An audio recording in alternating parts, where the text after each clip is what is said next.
السلام علیکم۔ قانونی ٹی وی چینل دیکھنے والے تمام دوستوں کو کامل عباس کا بہت پیار بھرا سلام۔ دوستو، آخر ہم تاریخ سے کیوں نہیں سیکھتے؟ صدارتی انتخابات کا جرلو، ایوب خان جیت گئے لیکن مادر ملت کی سیاسی اور جمہوری نظریے کو شکست نہ دے سکے اور ساتھ ہی پاکستان ٹوٹنے کی بنیاد رکھ گئے۔ اسی طرح بھٹو مرحوم مغربی پاکستان جیت گئے اور وزیر اعظم بھی بن گئے، لیکن جمہوریت اور متحدہ پاکستان ہار گئے اور ووٹ کی طاقت کو شکست ہوئی۔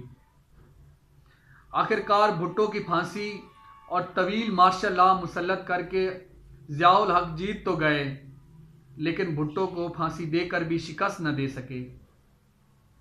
اسی طرح بے نظیر بھٹو کے قاتل دن دہاڑے انہیں قتل کر کے اپنے بے کفن لاشیں اٹھاتے اٹھاتے تھک گئے، مگر یاد رکھیے دوستو، اور آپ سب جانتے ہیں، بے نظیر ہمیشہ کے لیے تاریخ میں امر ہو گئی۔ دوستو، غلام اسحاق خان اور جنرل پرویز مشرف نے میاں نواز شریف کو سازش اور جبر سے اقتدار سے باہر نکالا، مگر خود ہار گئے۔ دوسرے لفظوں میں کہوں، کہیں کے بھی نہ رہے، لیکن نواز شریف کی اصولی سیاست جیت گئی۔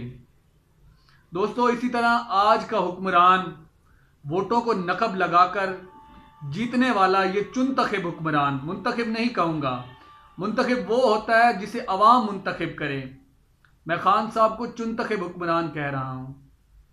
جیت تو گئے، لیکن یاد رکھیے دوستو، یہ حکمران آج اپنی سیاسی جنگ ہار چکا ہے، لیکن اپنے اقتدار کی کشتی کو بچانے کے لیے ادھر ادھر ہاتھ پاؤں مار رہا ہے۔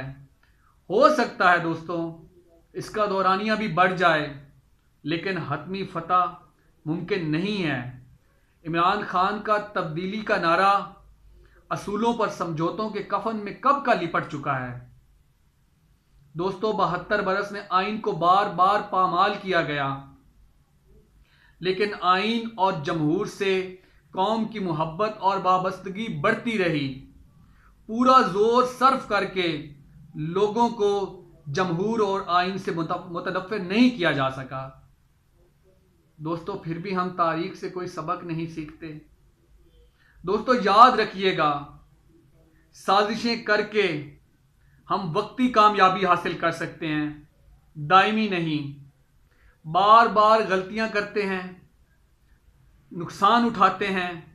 یاد رکھیے گا دوستو، ہم سب نے تاریخ کا حصہ بن جانا ہے، اور تاریخ کبھی غاصبوں کو اچھے لفظوں میں یاد نہیں کرتی۔